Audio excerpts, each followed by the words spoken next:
дар чорабинии рӯзи рӯдакӣ ки дар осорхонаи шаҳри ҳисор таҳти унвони рӯдакӣ рафту монд ҳикмати ӯй гул бирезад нарезад азоббӯй баргузор гардид, хонандагони муассисаҳои таҳсилоти миёнаи умумии шаҳри ҳисор, кормандони осорхона ва китобхона бо рӯҳияи болида аз ашъори сардафтари адабиёти классикии тоҷик устод Абуабдулло Рӯдакӣ шеърҳо қироат намуда, намоиши саҳнаҳо аз зиндагиномаи устод, маҳсули эҷоди хеш ва лоиҳаҳои ангории макетҳои худсохтро бо ҷойгузинии пайкараи устод ба намоиш гузоштанд.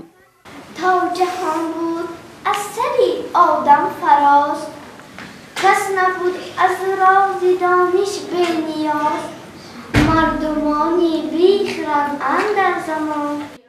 меҳмонон шоирону адибон аз минтақаи ҳисор дар навбати худ сухан намуда зикр доштанд ки моро зарур аст то таваҷҷӯҳи кӯдакону наврасонро ба китобу китобхонӣ зиёд намуда барои баланд бардоштани маърифати кӯдакону наврасон ҳиссагузор бошем.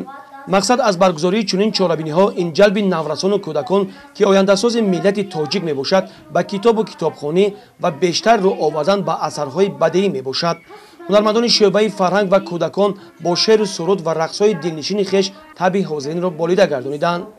از همه شیرین زبانی مادری ایماست، زبانی نظم و پرحکمت، زبانی دولت و ملت، ز اجدادان برای ما بود آن بهترین ثروت.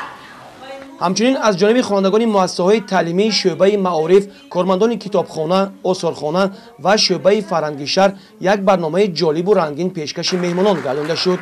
дар охир ҳаводорони шеъру сухан бо тӯҳфаву ифтихорномаҳои мақомоти иҷроияи ҳокимияти давлатӣ, шӯъбаи фарҳанг ва шӯъбаи маорифи шаҳри ҳисор қадрдонӣ гардиданд.